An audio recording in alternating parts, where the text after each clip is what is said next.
방송에서 제공하는 투자 정보는 투자 판단에 대한 조언입니다. 방송에서 제공하는 주식의 가치, 가격 상승 및 가격 하락에 대해서는 방송사에서 보장하지 않습니다.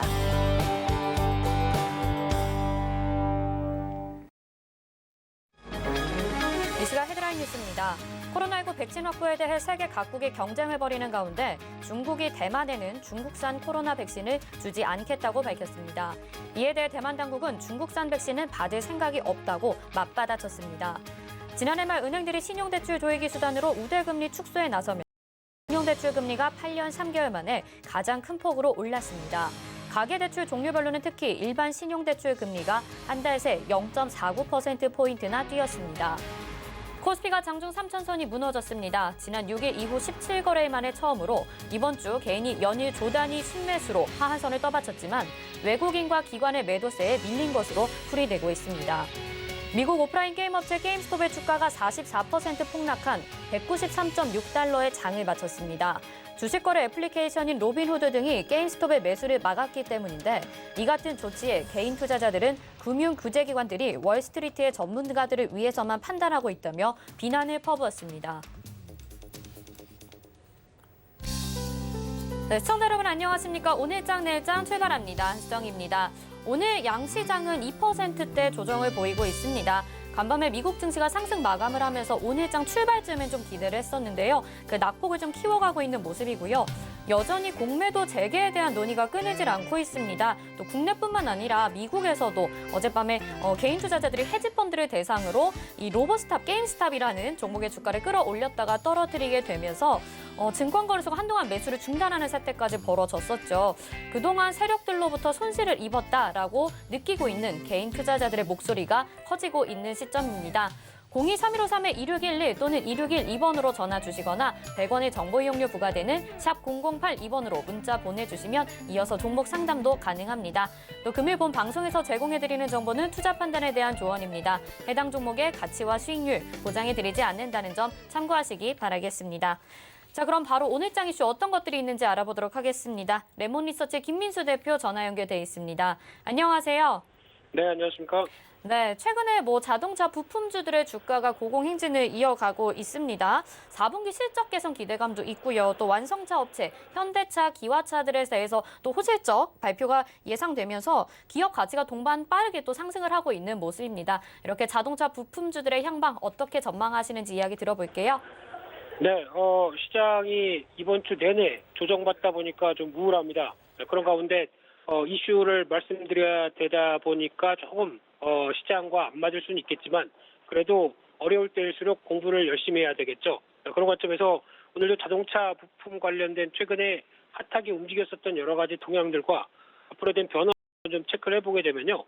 무엇보다 이제 자동차 부품주를 보려면 우리나라에는 현대 기아차가 있죠. 이쪽의 위상을 체크를 먼저 살짝 해보게 되면은 현대차 그룹은 일단 지금 전기차 시장 점유율 3위, 4위 여기서 왔다 갔다 하는 수준으로 보여지고 있는데 그만큼 글로벌 어떤 업체 흐름으로 특히 우리나라 같은 경우 자동차를 시작한 지 그렇게 오래되지 않은 마당에 유수의 자동차 메이커들을 제치고 전기차 쪽에서는 선두적인 흐름을 보여주고 있다는 쪽에 무게를 두고 있고요. 게다가 에너지 효율성만 따진다 그러면은 지금 2위권까지 와 있습니다. 왜냐하면 워낙 강력한 전기차 배터리 2차 전지 업체들이 한국 업체들이 많다 보니까 그에 힘입어서 효율성은 상당히 좋고요. 그와 함께 글로벌 세 번째 이 전용 플랫폼이라고 하는 EGMP를 또 만들었던 상황이고 게다가 EGMP와 열 관리 시스템을 통합시켜서 두 번째로 이를 좀 적용시켰다라고 하게 되면 앞으로 나올 전기차에 대한 어떤 기대감이 상당히 높은 흐름들이죠. 게다가 자율주행 같은 경우는 지금 이제 테슬라가 빠진 상황 쪽에서 테슬라는 이제 계산이 안 된다고 하다 보니까 뺀 상황 쪽에서 한 3위 정도 역량을 보유하고 있다는 쪽에서 지금 합작하고 있는 앱티브와 여러 가지 성과를 기대를 하고 있고요. 거기다 이제 글로벌 두 번째 OTA라고 하는 즉 오버 더 클라우드라고 오버 더 에어죠. 오버 더 에어다 보니까 클라우드를 얘기를 한다라고 보시면 될 것 같은데 즉 음악을 보거나 음악을 듣거나 그리고 영화를 보거나 할 때 클라우드에서 바로 자동차로 다운받는 시스템 같은 경우가 벌써 아직 그렇게 좀 어려운 기술이 요하나 봅니다. 이쪽이 일단 벌써 두 번째로 시스템을 갖췄다고 봐야 될 것 같고요. 게다가 이제 모빌리티 쪽도 여러 가지 적극적으로 투자한다라는 관점으로 보게 되면 이런 여러 가지 변화를 봤었을 때 현대차에 대한 여러 가지 기대감은 계속 남아있다는 쪽으로 보여지고 있는데, 그래서 지금 단순하게 어떤 내연기관 중심의 자동차를 만든다라는 사실에서 지금 여러 가지 변화가 이어지고 있죠. 즉 어떤 디바이스만 뿐만 아니라 여러 가지 디바이스를 기반으로 했던 어떤 흐름들을 좀 확장시켜 나간다라는 쪽에서 계속 관심 있게 봐야 될 것 같고요. 그런 측면이라고 하게 되면 이제 현대차가 또 미국에 진출하면서 나오는 변화들 계속 체크해야 될 것 같은데, 혹시 어떤 지도상의 그림은 많이 보셨을 겁니다. 최근 들어서 이 그림이 거의 유행처럼 되고 있는데, 특히 기아차의 엘라버머 공장과 그리고 현대차의 엘리버머 공장과 기아차의 조지아 공장, 이게 연결이 되면서 그와 함께 같이 미국에 진출한 여러 가지 밸류체인과 관련된 부품사 회사들이 같이 진출해 있는 상황들인데, 그러니까 이제 미국의 지금 현재 SUV 기아차의 텔룰라이드라든가 현대차의 팰리세이드 이런 쪽이 잘 나가다 보니까, 그에 따라서 이를 판매를 강화시키려고 하게 되면 차를 좀 더 잘 만들고 이를 계속 업그레이드 시켜야겠다라는 관점 쪽에서 이 관련된 부품 회사들의 기대감이 높아지고 있고요. 게다가 또 바이든 행정부가 바이 아메리카라고 하는 정책을 쓰기 시작하다 보니까 이런 어떤 앞으로의 이와 걸맞는 기조를 맞춰가겠다라고 하게 되면 이런 미국 공장들이 계속 부각을 받을 수밖에 없겠죠. 이런 쪽으로 보게 되면 특히 최근에 주가가 움직였던 대표적인 회사들이 어떤 미국의 주요 샤시를 미국의 공장이 있는데 주요 샤시를 부품을 공급하는 회사, 이런 같은 회사들이 미국의 매출이 상당히 높다는 관점이 나오게 되면 앞으로에 대한 변화 기대감과 함께 많이 움직였던 상황들인데, 대표적으로 뭐 동원금속 아진산업, 어떤 도어 프레임 관련된 쪽의 회사들이죠. 이런 쪽과 함께 대원 강업 같은 경우도 매출 비중이 꽤 된다라는 쪽에서 부각을 받았던 상황들인데, 아직 지금 이런 부분들이 어느 정도 개연성을 가지고 움직였긴 하지만 그동안 좀 소외됐고 어떤 저평가의 흐름들 속에서 그래도 앞으로 이제 자동차 회복이 본격화되면서 나올 수 있는 기대감을 좀 반영한 게 아닐까라고 생각은 들고 있는데요. 그래서 좀 더 면밀하게는 저희는 자동차 부품주 중에서 그래도 어떤 모멘텀이 있는 회사를 찾는 게 더 맞지 않을까라는 생각을 하고 있는데요.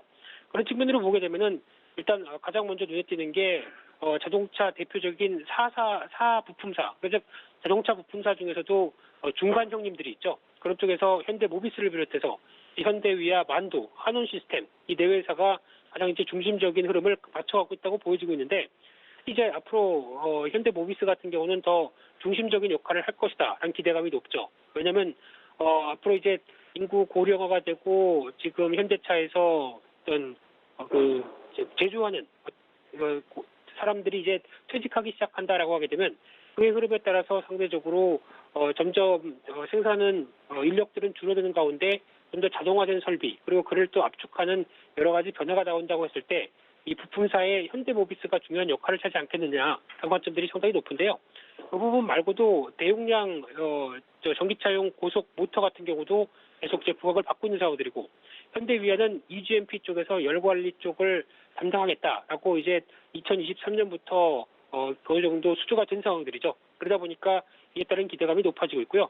만도는 또 HAIB라고 하는 쪽에서 지금 보통 브레이크를 밟게 되면은 전기차에 순간적으로 충전이 되는 과정 쪽에서 다시 재생산해서 전기를 보내주는 이런 최첨단 시스템까지도 갖춰 있다 보니까 만도에 대한 기대감도 상당히 높고요. 그런 쪽에서 이제 또 기타 여러 가지 흐름을 봤을 때 테슬라에 공급하는 회사들, 대표적인 우리산업이라든가 또 KC 같은 경우는 트랜지스터 관련돼서 콘덴서 이쪽을 일단 납품 계획입니다. 그래서 이게 실질적으로 납품이 돼서 어떤 성과가 나오게 되면 또 주가나 실적에는 도움이 되겠죠. 그와 함께 또 성창 오토텍, 최근에 또 테슬라 납품권으로 얘기가 많이 나왔던 상황들이고, 피버나인 같은 경우도 테슬라의 외장재를 공급한다라는 관점 쪽에서 알루미늄 관련된 외관 제품 이쪽이 많이 부각을 받았었고요. 그와 함께 또 MS 오토텍이나 세원 같은 경우도 마찬가지로 테슬라 모멘텀으로 여러 가지 변화가 좀 나왔던 상황들인데, 그래서 지금 나왔던 여러 가지 종목들 같은 경우는 일단 지금 납품이 들어가고 그를 통해서 뭔가 전기차와 함께 또 현대기아차의 다음 EGMP를 활용한 전기차 모델 쪽에서 어느 정도 성과를 내고 실적을 내주느냐, 이게 가장 큰 관건이겠죠. 이런 부분들이 올해부터도 계속 확인이 된다라고 하게 되면 주가에 대한 기대감이 높아질 수 있겠다라고 보여지고 있는데 그런 쪽에서 그래도 종목을 한 2개 찾아본다고 하게 되면요.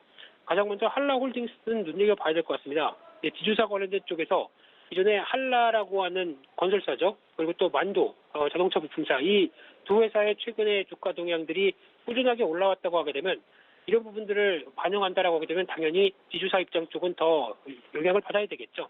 그런 쪽에서 오히려 IT 센터를 또 운영하고 있고 자동차 부품도 판매한다라고 하게 되면 사업형 지주사랑 관점 쪽에서도 주목을 해야 될 걸로 보여지고 있는데 주가 수준이 올해도 영업이익이 한 40% 가까이 늘어날 걸로 보여지고 있는데 PR 9배도 안 되고요. PBR 0.5배다라고 하게 되면 배당 수익률까지 4%다라고 하게 되면 계속 관심 있게 봐야 될 자동차 부품 쪽의 한 축이 아닐까라는 생각도 들고 있고요. 그런 쪽에서 장기적으로 많이 하락했다가 이제 돌아오고 있다라는 관점 쪽에서의 변화 계속 지켜봐야 될 것 같고요. 그밖에 좀 작은 회사인데 THN이라는 회사들도 눈여겨보셔야 될 것 같은데요. 이 회사 같은 경우는 저희가 보통 얘기하는 전기 배선 관련된 쪽에서 과거 동해전장이라는 회사였습니다. 그때 이름도 전장이네요. 전장 부품 한다라는 쪽이었는데 전기 배선 쪽이다 보니까 어떤 마진이 그렇게 높은 쪽은 아닙니다만 그래도 과거에 투싼이 출시되면서 거기에 공급하기 시작했고 여러 가지 SUV가 좀 더 확대되면서 나올 수 있는 실적 그리고 매출의 기대는 상당히 높아지고 있는 게 현실인데 하나 단점을 가졌던 게 브라질 법인 쪽에서 어떤 작년 그리고 1, 2년 전까지 실적이 브라질 해알화가 약세로 가다 보니까 그에 따른 환차손이 상대적으로 많이 압박을 받았던 모습들인데 이제 이런 부분들이 많이 벗어났다라고 하게 되면 약간 정상화로 올 수가 있겠죠. 그런 쪽에서 변화가 온다라고 하게 되면 한 단계 레벨업된 흐름들이 나오지 않을까도 기대를 하고 있는데 일단 지금 시장이 많이 어지럽 단기적으로 3,000선 테스트가 나오다 보니까 이런 종목들 같은 경우도 일단 어떤 모멘텀이 있는 종목들 같은 경우는 단기적으로 어떤 변동성을 좀 염두를 하시면서 그리고 최대한 좀 저가에 접근하는 전략들이 좋지 않을까 이렇게 생각되고 있습니다. 네, 자동차 부품주들 안에서도 모멘텀이 있는 종목들 이야기를 해주셨고요. 그중에서 한라홀딩스 그리고 THN 관심 종목으로 말씀해 주셨습니다. 오늘 말씀 여기까지 듣겠습니다. 고맙습니다. 네, 감사합니다. 네, 김민수 대표와 함께 이슈 알아봤습니다. 이어서 객장 상황 어떤지 들어보도록 하겠습니다. 메리츠증권 강남금융센터 정영훈 과장 전화 연결돼 있습니다. 안녕하세요. 네, 안녕하세요. 네, 오늘 점점 낙폭을 키워가고요. 코스피 이제 3,000선이 깨졌습니다. 현재 객장 상황 어떤지 좀 들어볼까요? 네, 우선 이 시각 수급 주체별 매수상위 종목을 살펴보면 외국인 투자자들은 코스피 시장에서 SK하이닉스, 셀트리온, SK케미칼 등을 순매수하고 있고요. 코스닥 시장에서는 셀트리온 헬스케어, KMW, HLB 등을 순매수하고 있습니다. 기관 투자자 같은 경우에는 코스피 시장에서 SK이노베이션, SK, 현대위아 등을 순매수하고 있고요. 코스닥 시장에서는 NK맥스, 오스테임플란트, 디오 등을 순매수하고 있습니다. 전반적으로 오늘 외국인과 기관의 매도 공세가 좀 거세지는 가운데 시장의 좀 주도 섹터가 좀 부진하면서 전반적으로 시장이 좀 약세 흐름을 보이고 있다라고 볼 수가 있겠습니다. 네, 오늘 외국인과 기관의 매도 물량이 많이 나오는데 또 이렇게 SK그룹주들로 매수가 좀 쏠리는 상황 볼 수 있을 것 같고요. 오늘 시장 한마디로 어떻게 정리해 볼 수 있을까요?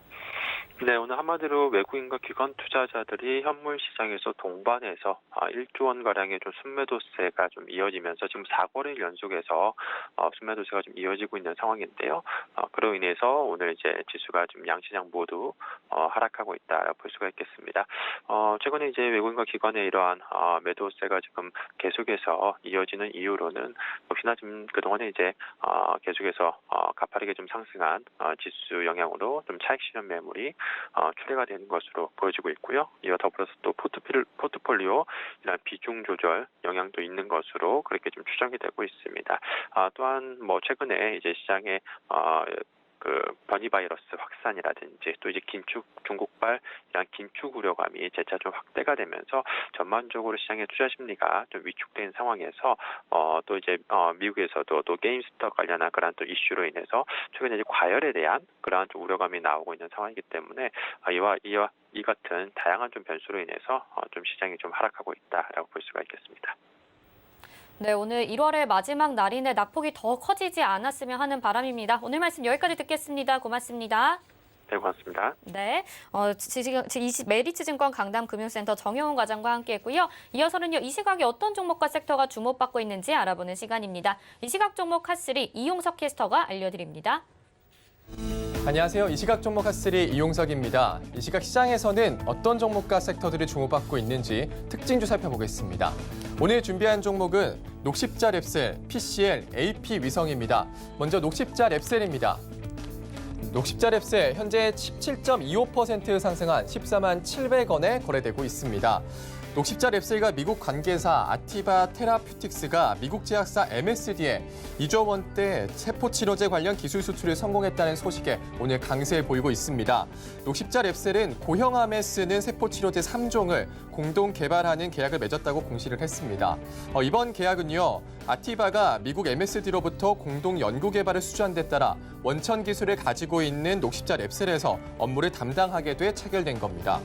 전체 계약 규모는 우리 돈 약 2조 900억 원이고 녹십자 랩셀에 직접 유입되는 금액은 약 1조 936억 원입니다. 녹십자 랩셀 관계자는 글로벌 제약사가 녹십자 랩셀의 플랫폼 기술을 몇 개 프로젝트에만 활용하는데 수조 원의 가치로 산정한 것은 매우 이례적이라며 녹십자 랩셀과 아티바의 글로벌 수준의 역량이 더해진 결과로 평가된다고 밝히기도 했습니다. 녹십자 랩셀 살펴봤고요. 다음은 PCL입니다. 11.36% 상승한 37,500원에 거래되고 있습니다. PCL의 코로나19 검사 키트가 오스트리아 정부에서 개인 사용 허가를 받았다는 소식이 주가에 영향을 미친 것으로 풀이됩니다. 오스트리아 정부는 모든 국민에게 일주일에 3개씩 코로나19 항원 검사 키트를 제공하고 있습니다. 이번 결정으로 임신 테스트기처럼 PCL의 제품을 개인이 약국에서 사서 사용할 수 있게 됐다는 설명입니다. 검사 편의성이 자가검사 등록 결정에 큰 영향을 줬다는 게 회사의 입장입니다. PCL 관계자는 오스트리아 정부에서 먼저 PCL에게 연락을 해왔다며 연락 후 하루 만에 전격적으로 자가검사 품목에 등록됐다고 설명을 했습니다. 이 밖에도 PCL은 포르투갈 대형 제약사에 코로나19 항원 검사 키트의 정기적인 공급을 시작했다며 매달 최소 100만여 개의 수요가 발생할 것으로 예상된다고 밝히기도 했습니다. PCL 살펴봤고요. 마지막은 AP위성입니다. AP위성 현재 25.27% 상승한 11,700원에 거래되고 있습니다. AP위성 주가 상승세 나타내고 있습니다. 오전 한때 상한가도 기록을 했고요. 52주 신고가 경신했습니다. 최근 과학기술정보통신부와 국토교통부는 우리나라 차세대 중형위성 1호가 오는 3월 20일에 카자흐스탄 우주센터에서 발사될 예정이라고 밝혔습니다. 이번 발사는 국내 위성개발 주도권이 국가에서 민간 사업체로 넘어가는 시작점이라고 평가되고 있습니다. 과기부 우주기술과 관계자는 1호 개발이 한국우주항공연구원 주도로 카이는 관련 기술을 이전받는 데 초점을 맞췄다면 내년 발사 예정인 2호에서 5호의 경우 카이가 주도적으로 개발에 나선다는 점에서 의미가 있다고 평가를 했습니다. 앞으로 카이가 주도한 2호 개발에는 국내 민간 기업 67곳이 분야별로 참여하는 것으로 확인됐는데요. AP위성은 원격 측정 명령계와 조립, 시험을 담당하게 됩니다. 이 밖에도 위성에 들어가는 모듈, 파이프, 반사경 등의 구성품부터 조립, 시험, 영상 처리 등을 다른 기업들이 나눠 맡게 됩니다. AP위성까지 살펴봤습니다. 지금까지 이 시각 종목 핫3였습니다.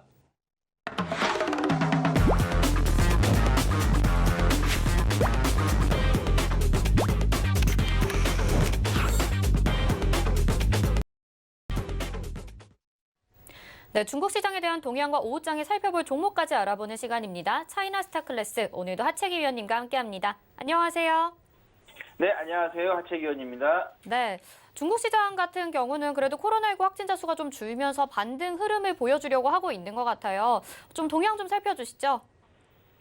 네, 오늘도 어제 이어서 아시아 시장들이 좀 좋지가 않습니다. 특히 이제 국내 시장이 다른 국가들에 비해서 훨씬 더 좀 좋지는 특히 코스닥 같은 경우는 지금 3% 넘게 좀 하락하고 있는데 일본 니케이 같은 경우도 현재 1.66% 하락을 좀 유지를 하고 있고 대만도 0.71% 하락을 좀 하고 있는데 그래도 그나마 중국 시장은 다른 아시아 국가들에 비해서 조금 오전장에 상방을 했다 이렇게 보시면 될 것 같은데 일단은 중국 증시가 어제 이제 강하게 하락했던 그런 부분에 있어서 저가 반발 매수가 좀 들어오면서 오전장에 상승을 좀 마감을 했습니다. 그래서 0.23%로 상해 지수가 마감을 했지만은 지금 이제 오후 시장 좀 출발하면서 플러스에서 좀 마이너스로 좀 전환이 되고 있는 그런 부분이 되고 있는데, 일단은 뭐 최근에 중국 정부 쪽에서의 그 이동성을 좀 해소를 하는 이야기가 나오다 보니까 투자 심리가 위축이 좀 되고 있다고 보시면 될 것 같아요. 전일에 이제 역환매 조건부 채권이 만기가 좀 도래해가지고 1,500억 위안 정도의 이동성을 좀 해소를 했었고, 또 인민행에서 사거리를 동안에서 총 6천억 정도의 이동성을 조금 해소를 하면서 그게 좀 시장에 안 좋은 영향을 좀 주고 있다고 보시면 될 것 같고, 또 이제 춘제 연휴가 끝나고 나서 이외에도 당국에서 좀 유동성 투입에 대해서는 조금 소극적일 것 같다라는 의견이 좀 지배를 좀 하고 있다 보니까 그 부분도 시장에서 좀 우려를 좀 하고 있는 그런 상황이고, 이제 이 좀 유동성 공급이 이제 소극적인 부분은 중국 정부가 다른 국가들에 비해서 훨씬 더 빠르게 경제가 좀 회복이 좀 되었기 때문에 그 이야기가 좀 나오고 있습니다. 그래서 경제가 안 좋은 게 아니라 경제가 좋아진 상태에서 좀 바라봤을 때 유동성을 조금 축소를 하는 그런 부분이기 때문에 어떻게 보면 어떻게 해석하냐에 따라서 긍정적으로도 볼 수 있고 부정적으로도 볼 수 있다고 봅니다. 그래서 지금까지는 뭐 주가의 좀 흐름을 좀 봤을 때 조금 떨어지긴 하지만은 크게 우려가 되지 않는 그런 부분이 되겠다는 말씀드리겠고, 또 전일에 외국인 쪽에서의 중국 시장에서 약 64억 정도 순매도가 좀 나왔는데, 또 오전장에는 외국인들이 좀 순매수를 들어온 부분도 있다고 말씀드리겠고, 또 우리 앵커님께서 말씀하신 것처럼 100명대 그 코로나 확진자 숫자를 좀 유지하다가 50명대로 좀 감소를 하는 부분, 이 부분에 있어서 민간 항공 쪽 관련된 섹터들이 오늘은 좀 상승세가 좀 좋았다고 될 것 같고, 그다음에 이제 31일에 중국 1월 제조하고 비제조 PMI가 발표가 됩니다. 여기에서 1월 달께 좀 잘 발표가 되어야 앞으로 또 좀 좋은 결과가 있을 것 같은데, 일단은 31일 날 좀 지켜보자는 말씀드리겠고, 아직까지는 뭐 시장 눌림목에서 우리가 충분히 대응을 좀 할 수 있다는 말씀드렸지만은 시장이 중국 시장이 상해지선 3,400%까지 좀 들어오는 그런 부분의 지지까지 한번 우리가 좀 지켜보자는 말씀드렸기 때문에, 그리고 그 부분에 맞춰서 우리가 계산해서 또 신규 매수를 하셔도 되겠다는 말씀 드리겠습니다. 네, 아직까지는 눌림목 매수 기회 남아있다 이렇게 말씀을 해주셨고요. 저희가 오후장에 또 소개해드릴 만한 종목들 살펴보고 있는데 그동안 말씀해주셨던 소개해주셨던 종목들 이야기해주셔도 좋고요. 아니면 오늘 장에 어떤 종목 보면 좋을지도 말씀해주세요.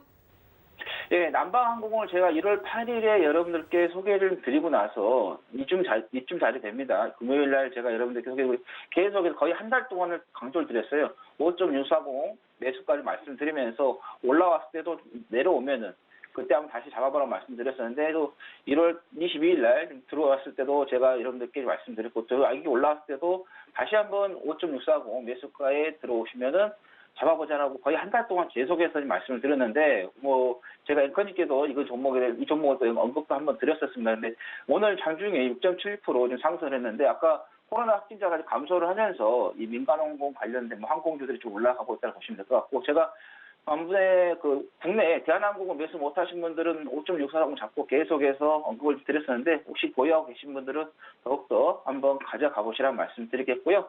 자, 오늘 제가 여러분들께 말씀드릴 종목은 연창전자를 좀 말씀드리도록 하겠습니다. 이 종목 같은 경우는 심천 A주가 되겠습니다. 그래서 성강통이 되겠는데, 이 회사 같은 경우는 주로 광학 제품하고 그다음에 강전자 제품을 연구를 하고 개발하고 제조하고 유통까지 하는 게 처음부터 끝까지 모든 것을 다 하고 있는 그런 회사가 좀 되겠다는 말씀을 드리겠고, 그 다음에 이 회사에서 만들고 있는 주요 제품들은 카메라 렌즈, 광학 렌즈, 카메라 모듈, 터치 디스플레이 통합 제품이라든가 직접 회로 제품 및 디스플레이 등이 있다는 말씀드리겠고, 제품으로는 스마트폰, 태블릿 컴퓨터, 스포츠 카메라, 지능형 운전 및 가상현실, 증강현실 관련해서 지능형 스마트 단말기하고 그다음에 웨어러블 장비도 좀 하고 있다는 말씀드리겠고, 이 회사가 중국 내에서만의 유통한 게 아니라 해외 시장도 같이 좀 유통을 좀 하고 있다는 말씀드리겠고, 그리고 이 카메라가 보시면 아시겠지만은 자율주행, 드론 이런 쪽으로 다 연관이 되는 그런 부분이기 때문에 또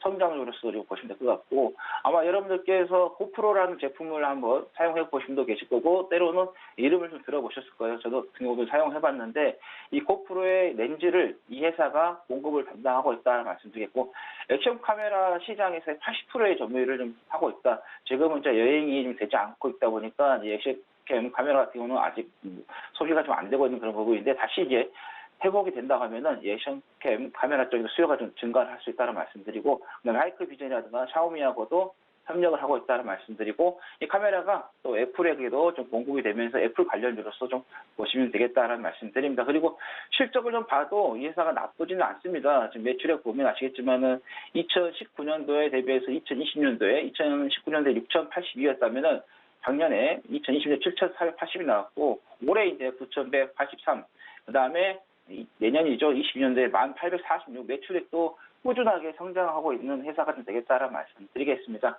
자, 기술적으로 좀 봤을 때 지금 최근에 주가가 계속해서 좀 흘러내리고 있는 그런 상황이 좀 되겠는데, 일단은 한번 주가가 좀 크게 한번 올라갔다가 그 뒤로 지금 약간의 어떻게 보면은 좀 조정이 좀 나오고 있는 그런 부분이 되겠다라는 말씀드립니다. 그래서 일단은 한 30% 밑에서 38% 올라갔던 이 가격대에서 우리가 한번 정도는 매수 타임을 잡아보시는 게 좋겠다는 말씀드려서, 일단은 지금 자리보다는 아까 제가 말씀드린 것처럼 시장이 조금 더 밀리는 것을 생각하셔서 매수가를 잡아보시면 될 것 같은데, 9.120 이하로 잡으시면 되겠고, 환산하면 1,573원이 되겠다. 목표가 같은 경우는 자, 여기 부분을 좀 잡으시고 대응을 하시면 되겠는데, 14.180 이하 환산하면은 2,445원이 되겠고, 손절 라인은 8.773 이하 환산하면 1,513원이 되겠다라는 말씀 드립니다.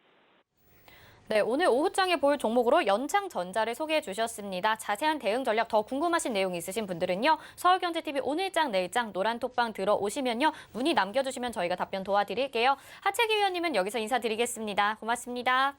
네, 감사합니다. 네, 이어서 이 시간 환율 동향 알아보도록 하겠습니다. 샘플러스 함지한 전문위원 전화 연결돼 있습니다. 안녕하세요. 네, 안녕하세요. 네, 환율이 어제 크게 상승을 했었습니다. 현재 동향 좀 한번 짚어주시죠. 네, 오늘 원달러 환율은 전일에 롱심리 과열을 되돌리면서 1114원에 하락 출발했습니다. 이후에 결제 우위 속에 상승폭을 키우면서 1120원까지 상승하기도 했으나 이제 하락한 뒤에 1110원 중반대에서 등락을 보이고 있습니다. 원달러 환율은 NDF 시장 환율을 반영해서 전일 대비 5.6원 정도 하락한 1114원에 해당했습니다. 간밤에 뉴욕 금융시장에서 달러화는 미국 주식시장의 반등에 따른 위험자산 선호 분위기에 약세로 전환하는 모습이고요. 그리고 주간의 미국 실업수당 청구 건수는 전주보다 6만 7천 명 정도 감소하면서 2주 연속 감소세를 나타내는 등 이제 미국의 고용 지표가 개선을 보였습니다. 달러 지수 같은 경우에는 주가 지수 반등 위에 위험자산 선호 심리가 높아지면서 약세를 보인 모습입니다. 90.81까지 상승했던 달러 지수는 미국 증시 개장과 함께 하락세를 유지했고 94.41까지 일정 부분 하락한 모습이었습니다. GDP 같은 경우에는 컨센서스 대비 하회, 그리고 주간 신규 실업 수당 청구 건수가 전주 대비 6.7K 정도 감소하면서 양호한 지표를 보이면서 달러 약세에 일조했습니다. 블룸버그 통신은 경제 회복이 나타났지만 코로나 재확산 영향이 반영되면서 증가폭이 감소했고 21년 상반기에도 경제활동 둔화로 어려움이 있을 것이라 전망했습니다. 낸시 펠로시 미국 연방 하원회의 의장은 다음 주에 공화당의 동의 없이 패스트트랙으로 부양책 통과 절차를 시작할 것이라고 언급을 했고요. 부양책 통과 시에 약달러 기조가 지속될 것이라는 가능성이 높아졌습니다. 백신 관련 희소식도 리스크온 분위기에 일조했습니다. 미국의 제약사 노바백스는 영국의 임상시험 결과 백신이 89.3% 예방 효과를 보였다고 밝혔습니다. 전일의 뉴욕 증시는 전일에 굉장히 좀 크게 하락했던 부분을 일부 만회하면서 상승 마감했던 모습이었습니다. 나스닥 같은 경우에는 0.5%, S&P 500 같은 경우에는 0.98%, 다우 같은 경우에는 0.99% 상승했던 모습이었습니다. 근데 이제 경기 순환주랑 가치주가 상승을 하면서 지수를 지지했지만 주요 대형 기술주는 추가 하락세를 보였습니다. 애플 같은 경우에는 마이너스 3%, 그리고 페이스북 같은 경우에는 마이너스 2.6%, 그리고 테슬라 같은 경우에는 마이너스 3% 정도 하락을 했습니다. 엑슨모빌 같은 경우에는 유가 하락에도 1.57% 상승 마감했습니다. 전일 급등했던 게임스탑은 장중에 44% 하락하면서 마감했으나 시외 거래가 이제 50% 재상승하면서 미국 증시에 부담을 더했던 모습입니다. 원달러 환율은 월말을 맞은 수출 업체들의 매도세에 힘입어 하락으로 방향성을 잡았으나 코스피 흐름과 외인 자금의 동향을 주시하면서 하락폭을 줄이는 모습입니다. 오늘 코스피 지수는 외인의 국내 증시 투심을 회복하지 못하고 3,040대까지 저점을 낮췄고요. 외국인 투자자들은 코스피에서 3,066억 정도 매도를 보이고 있고 코스닥에서는 274억 정도 매도를 보이고 있습니다. 오후에 원달러 환율은 전일의 급등분을 되돌리면서 하락 우위를 전망하고 있습니다. 뉴욕 증시가 반등을 했고 달러화가 약세로 돌아서는 등 위험 회피 심리가 다소 진정된 것으로 보여집니다. 다만 국내 증시의 외인 투심이 회복되지 않는 점과 전일에 이른 역송금 물량이 금일 장중에 소화되고 있는 점은 1,100원대 하회를 어렵게 할 것으로 일단 예상이 됩니다. 네, 원달러 환율 현재는 1,119원에 거래되고 있다는 점 말씀을 드리면서요. 오늘 말씀 여기까지 듣겠습니다. 고맙습니다. 감사합니다. 네, 함지연 전문위원과 함께했습니다. 이어서 이슈 칼럼으로 이어집니다.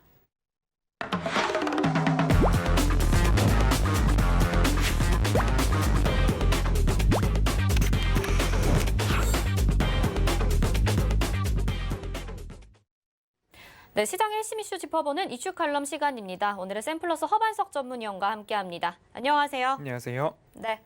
지금 이번 한 주간 계속해서 실적 발표들이 나오고 있는 상황입니다. 굵직한 대형 기술주들의 실적 발표가 이뤄지고 있는 상황인데요. 이런 실적 발표가 있으면 원래 주가에 다 반영이 되기도 하잖아요. 근데 그런 종목도 있고 아닌 종목도 있는 것 같아요. 향후 이런 종목들의 상승 여력이 어느 정도 남아있다고 봐야 되나요? 네, 주가는 이제 미래 가치를 일단은 미리 반영한다라는 부분이고요. 그리고 시장에서도 컨센서스, 이제 추정치를 미리 발표를 해주고 있는 모습이기 때문에 주가가 시장의 예상치를 상회했다. 어닝 서프라이즈라고 부르는 실적을 발표했음에도 주가는 오르기도 하고 떨어지기도 합니다. 이번 애플 같은 경우에는 아이폰 12죠. 판매 호조로 인해서 사상 최대 매출을 기록을 했습니다. S&P 500 기업 중에 3분의 1 기업들이 실적 발표를 이제 맞춰가는 상황이고요. 그 기업들 중에 80% 이상이 어닝 서프라이즈를 보여주고 있는 그런 흐름입니다.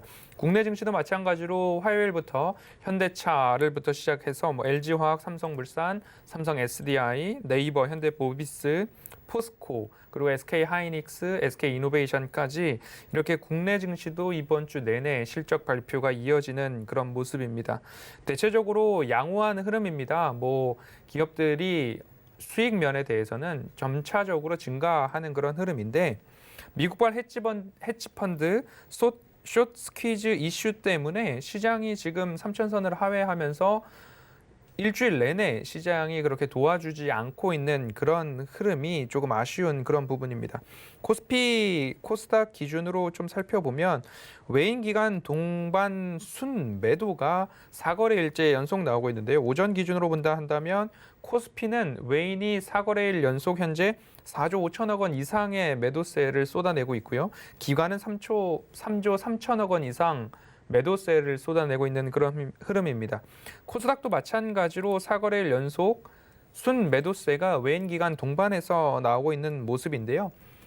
실적 발표를 했다. 그런데 주가가 떨어진다 하는 이유를 미국 증시에서 먼저 찾아보면 이제 미국 증시에서는 실적 발표를 한 이후에 앞으로의 전망, 가이던스를 일정 부분 제공을 하는 기업들이 대부분입니다. 하지만 제공을 하던 기업이 가이던스 제공을 하지 않게 된다면 주주들의 외면을 받게 되는 그런 모습들, 주주들의 선택은 앞으로 이 기업의 전망에 대한 것들이 더 궁금하지 여지껏 일구어 온 실적보다도 앞으로 일구어 갈 전망이 더 궁금하다라는 쪽으로 조금 스마트한 포인트가 맞춰져 있는 그런 모습이었습니다.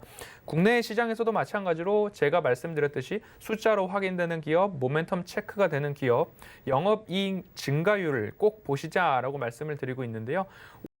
작년 대비 올해 대비 내년 대비 후년은 어떻게 증가가 되고 있는지 이런 부분에 포인트를 맞춰서 실적을 좀 보셨으면 좋겠고요.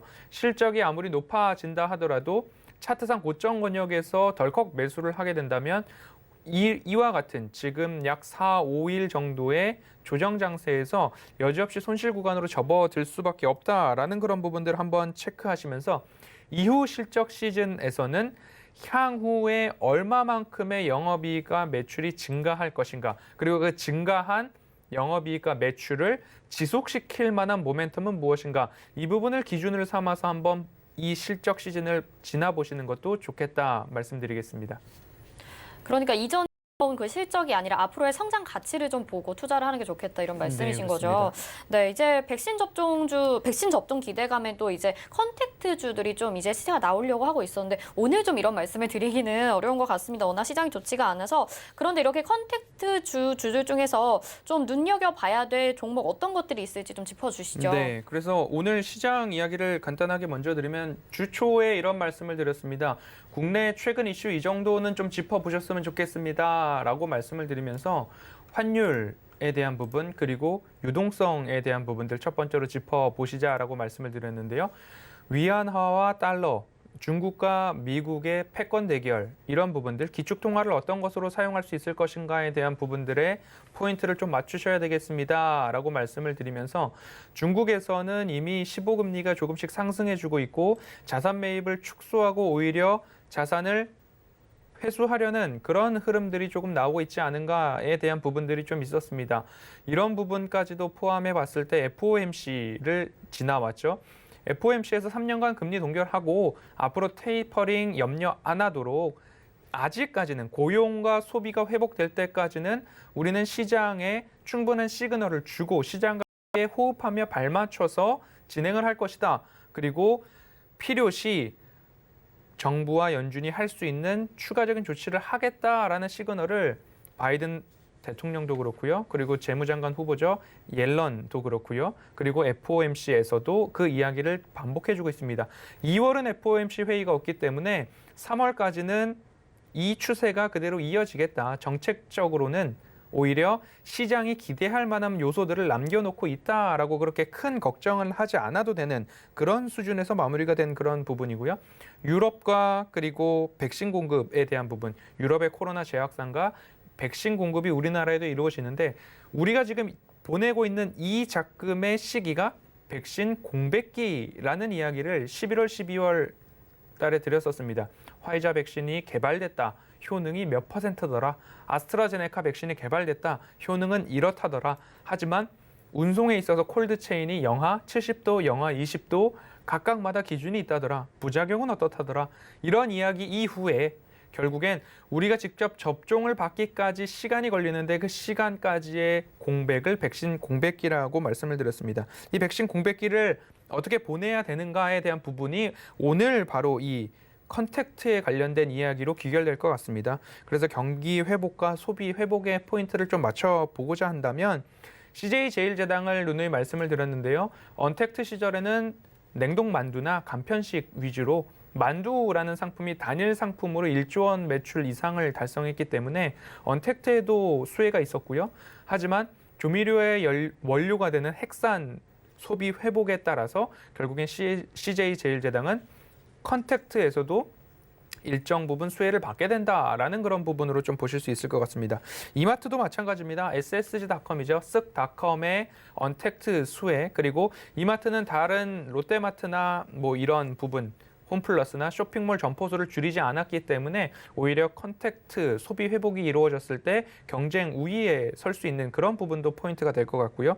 신세계 같은 경우에는 SSG닷컴과 삼성생명 지분에 대한 평가 이익이 조금 잡힐 수 있는데 앞으로 백화점과 면세점에 있어서 소비 회복을 조금 준비해 볼 만한 차트상 저점 구간을 노려볼 수 있지 않을까 말씀을 드려왔습니다. 그리고 한 가지 더 컨택트로 말씀드리는 것은 지난 연말부터 연초까지 KRX 건설 지수가 코스피 지수 상승률보다 더 많이 올랐습니다. 적게는 20%에서 30% 이상의 상승률을 보인 건설주들이 있었는데 DLENC라는 기업이죠. 결국엔 대림 산업이 인적 분할 상장을 해서 DL과 그리고 DLENC로 나뉘어졌습니다. 이 부분에 있어서 DLENC는 다른 여타 건설주들이 상승할 때 그 상승 반열에 오르지 못했습니다. 인적 분할 이슈로 거래 정지 기간이었기 때문에 이 부분까지도 조금 컨택트주, 경기 회복, 소비 회복 함께 건설주 회복세를 받지 못했던 정부 정책 수혜주까지도 포함이 될 수 있을 것 같습니다. 그래서 이 부분 한번 챙겨보시면 좋을 것 같고요. 그리고 네 번째로 주의할 것은 국내 유동성의 힘과 그리고 신용장고의 위험의 대결을 조금 말씀을 드려왔습니다. 이 부분에 있어서 말씀드리고 싶은 부분은 좋은 기업을 좋은 가격에 사셨다라고 한다면 그리고 그 기업을 살 때 과도한 레버리지를 쓰지 않으셨다라고 한다면 오히려 이 기회를 통해서 내 종목의 추세 그리고 내 종목의 하락세가 크지 않다면 크더라도 반등할 만한 모멘텀이 확실하다면 오히려 충분히 오를 때까지 기다리는 것이 작금의 시장을 이겨낼 수 있는 방법 중에 하나다라고 위로의 말씀과 함께 응원의 말씀을 전해드리고 싶습니다. 네, 좋은 말씀 많이 해주신 것 같습니다. 일단 지금 백신 공백기고 경기 소비 회복주에 대해서 좀 관심을 지켜보자 이렇게 말씀해 주셨는데요. 이마트 얘기가 나와서 말인데 최근에 SK 와이번스 야구팀을 인수를 한다라는 뉴스가 들려왔어요. 그런데 뭐 그동안에 야구팀이 모기업의 경영난 때문에 힘들어서 매각이 된 경우는 있었는데 이렇게 갑작스럽게 또 인수가 되는 경우들은 잘 못 본 것 같아서 그 속내가 뭔지 참 궁금해요. 이마트는 어떤 생각 갖고 있는 거죠? 네, 이번 SK 와이번스 인수를 이야기를 하면서 이런 얘기들이 나오더라고요. 이마트에서는 이미 야구단 인수에 대해서 관심이 많았었다라는 이야기와 함께 그리고 SK 와이번스를 인수하기 위해서 두세 개 기업들이 다 지원을 했었다라는 이야기까지도 조금 나오고 있는 흐름입니다. 신세계그룹이 이제 이마트를 필두로 SK 와이번스를 약 1,350억 이상의 금액을 지불을 하면서 인수를 해오는 모습입니다.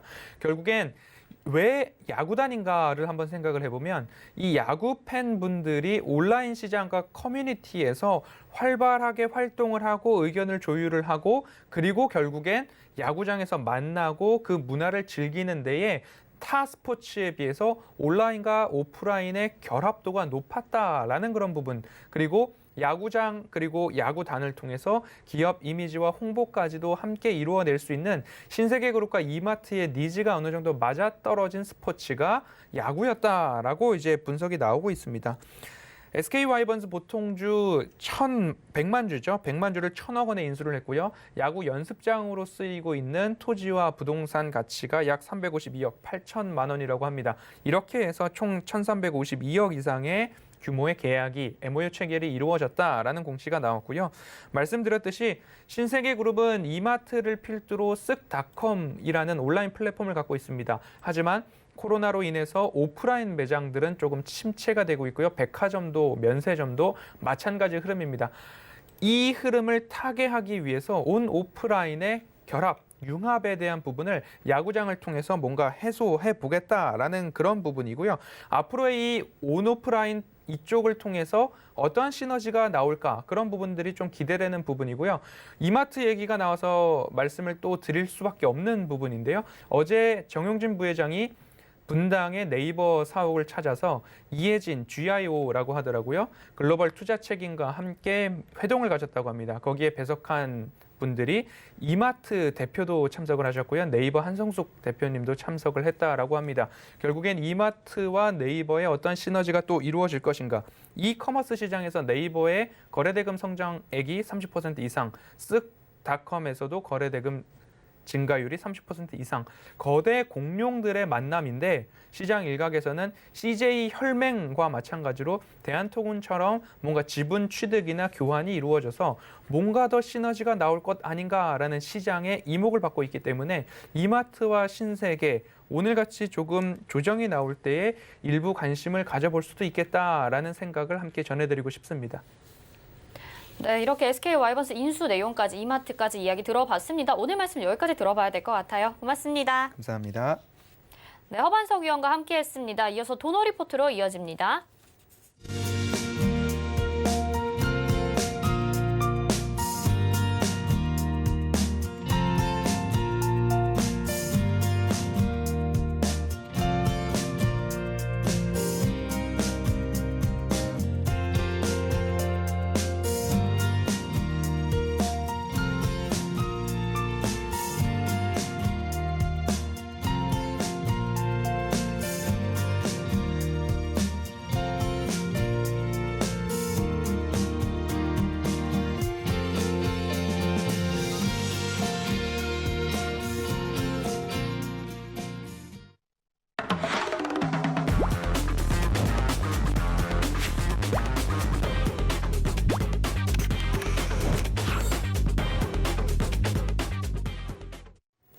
네, 돈 걱정 없는 포트폴리오 오늘 더 중요하게 느껴지는 것 같습니다. 도너 리포트 오늘도 샘플러스 이주연 전문위원과 함께합니다. 안녕하세요.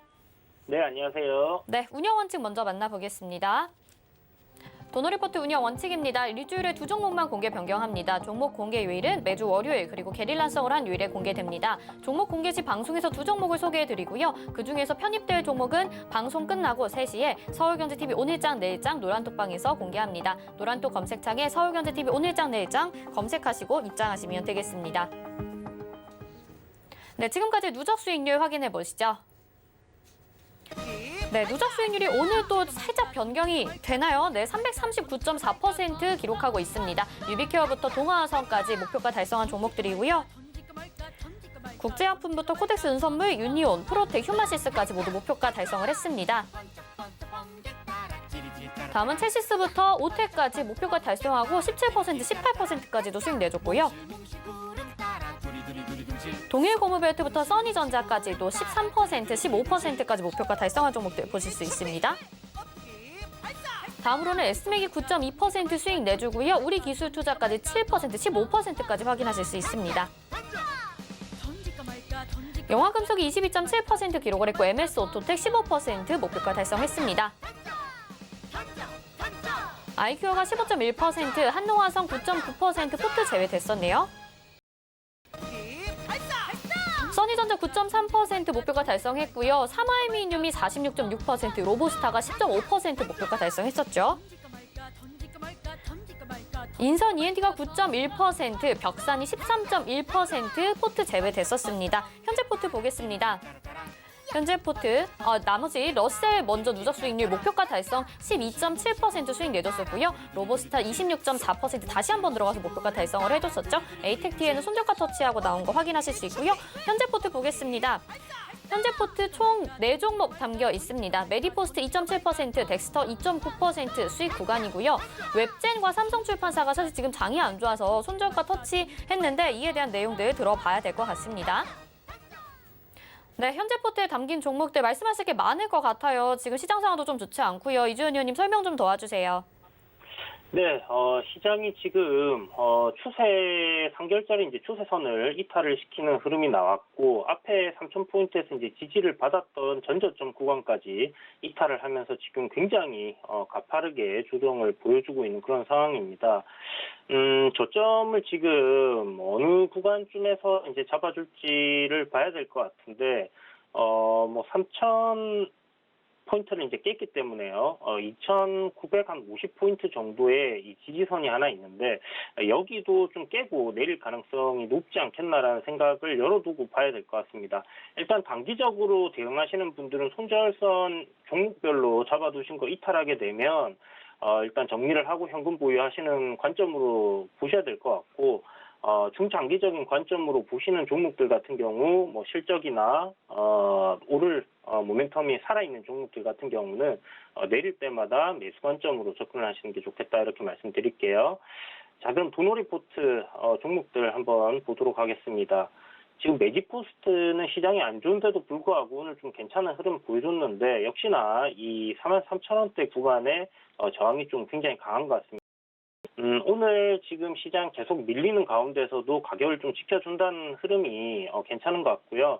그동안의 매수 주체가 외인들이었기 때문에 지금 큰 폭으로 조정이 나오지 않는 게 더 좋다라고 볼 수 있겠습니다. 오늘 외인들 매도 많이 나오고 있는 상황인데도 종목에서 매도가 많이 안 나온다는 것은 좋은 관점으로 볼 수 있겠다 이렇게 생각이 들고요. 역시나 지금 4만 원 정도를 단기 익절가로 여러분들이 잡고 가시거나 지금 추가 매수 못하신 분들도 4만 원 정도를 손절가로 잡고 보시는 게 좋겠다 이렇게 말씀드리겠습니다. 39,900원 정도로 손절가를 올려서 이제부터는 수익이신 분들은 지키시고 손절이신 분들은 짧게 정리를 하신다 이렇게 생각을 하시고요. 시장 흐름이 안 좋기 때문에 이런 대응 전략을 제시해드린다 보시면 좋을 것 같습니다. 자, 그리고 두 번째 종목이 덱스터입니다. 지금 상승분을 거의 다 만회를 했는데 지금 여기 지난번에 6,300원대 저항 그리고 지금 출발했던 그 가격대까지 다시 왔거든요. 매수 구간이라는 생각이 들고 낙폭과대로 추가 매수를 한번 노려볼 만하다는 생각이 드니까 참고하시고요. 웹젠이 오늘 그 손절 가격을 이탈하면서 지금 포트폴리오에서 제외되게 됐습니다. 하지만 이제 이렇게 그 바닥권에서 만들어져 있는 이 추세 저점 구간까지 매수 관점으로 생각을 하시고요. 뭐 시장이 솔직히 이제 오늘 이제 한 3, 4일 정도 이렇게 빠졌으면 반등 정도는 나올 때가 됐다 생각이 들기 때문에 추세 깨고 내린 거 내일 정도는 월요일 정도는 반등 흐름이 나올 거니까 그때 종목들 추가 매수하신 부분들은 비중을 좀 줄인다 생각하시고 접근하시면 괜찮을 것 같습니다. 자, 삼성출판사입니다. 뭐 자회사 IPO 관련해서 이슈가 있다고 말씀드렸기 때문에 이 종목도 지금 손절이 나간 상황인데요. 보시게 되면 뭐 장기 상승 추세선 부근에 이제 놓여 있죠. 그래서 여전히 매수 관점이라 생각이 들지만 일단 포트폴리오에선 제외됐다는 부분 참고하시고 IPO는 시간이 좀 걸려서 그렇지 분명히 진행될 거예요. 그런 모멘텀이 있는 종목들 같은 경우는 내릴 때 저가로 사모으는 그런 관점으로 접근을 하셔도 좋습니다. 자, 그리고 뭐 다음 종목인 ATEC-TN. ATEC-TN은 이제 어저께 도노 리포트에서 또 제외가 된 종목이죠. 네, 이렇게 해서 AS 해드렸습니다. 네, 이렇게 현재 포트에 담긴 종목도 AS 받아봤는데요. 오늘 또 새로운 종목을 소개해 주셔야 되는 날입니다. 두 후보는 어떤 종목 가지고 나오셨나요? 네, 오늘 신규 종목 포트폴리오 편입인데 장이 참 안 좋습니다. 그래서 비중 관리를 좀 하시면서 접근을 하시고요. 자, 첫 번째 종목은 인프라웨어입니다. 인프라웨어 같은 경우는 이제 그 모바일 백신 솔루션이랑 모바일 게임 그리고 소프트웨어 사업을 영위하고 있는데 폴라리스 오피스라고 해서 이 워드 프로세스라든지 한글 등을 모두 통합적으로 사용할 수 있는 그런 오피스 프로그램을 오랫동안 지금 개발해 왔고 지금 상용화하고 있는 상황입니다. 그래서 태국에서는 이 폴라리스 오피스가 거의 이제 국가에서 메인으로 쓰는 그런 오피스가 될 정도로 인기가 있는 그런 부분이고요. 아틀라시스라고 이제 그 기업들이 쓸 수 있는 그런 사업 솔루션인데 이 부분도 지금 매출이 굉장히 잘 나오고 있다고 하니까 참고하시면 좋을 것 같습니다.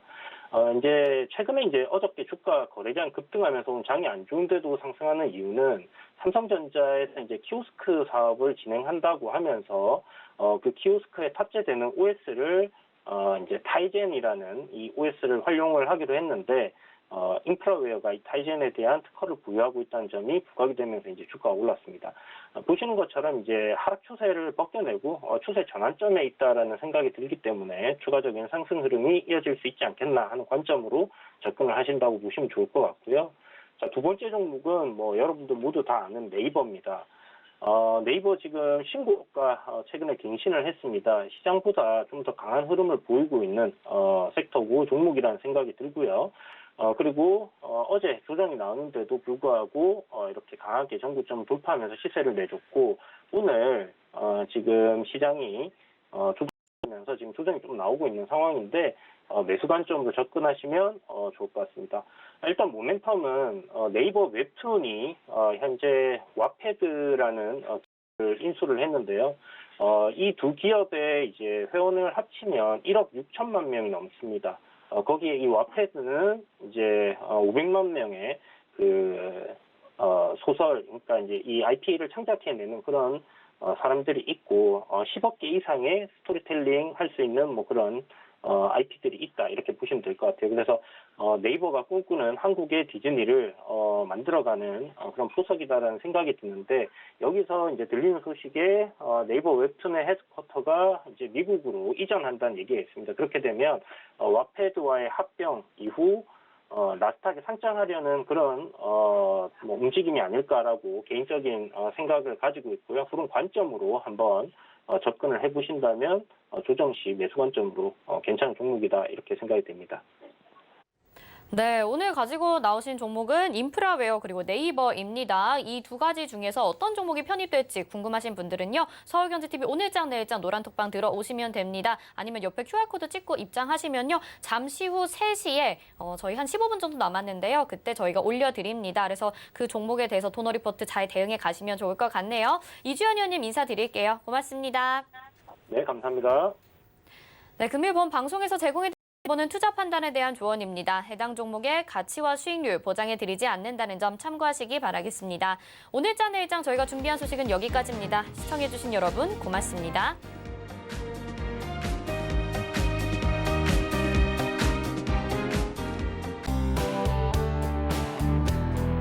방송에서 제공하는 투자 정보는 투자 판단에 대한 조언입니다.